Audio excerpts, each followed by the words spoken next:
Hello friends, good evening. তো দেখে নাও, আজ আমরা এসেছি বাণীপুর মেলায়। তো এই যে বাণীপুর লোক উৎসবের গেট।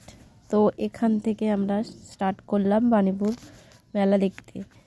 তো এখানে এসে একটু সেলফি তুললাম প্রদর্শনী মাঠের কাছে এসে।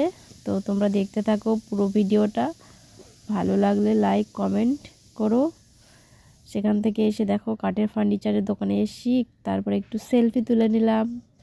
আমি দেখো কেমন লাগছে আমার ড্রেসটা পরে, ওহ কি সেলফি তোলা স্টাইল। তারপর আমার মামাম একটু সেলফি তুললো, ওই দেখো পাকা বুড়িটা। তারপরে এই যে আমার হাজব্যান্ড চোখের অবস্থা টেরিয়ে তাকিয়ে আছে। তো যাই হোক, তারপরে চলে এসেছি মেন প্রদর্শনী সবজি। এখানে অরিজিনালি সব বড় বড় সবজি নিয়ে আসে। দেখো লাউটা অনেক বড়। তো এই সবজিগুলো দেখার পর এখান থেকে চলে গেলাম প্রদর্শনীর আরেক সাইডে। এই যে মূর্তিটা দেখতে কি সুন্দর লাগছে দেখো।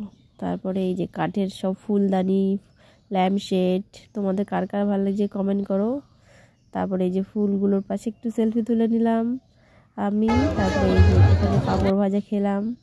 তারপরে এই যে চা, মালাই চা। তারপরে একটু আর্টিফিশিয়ালের ওই সাইডটা গেলাম।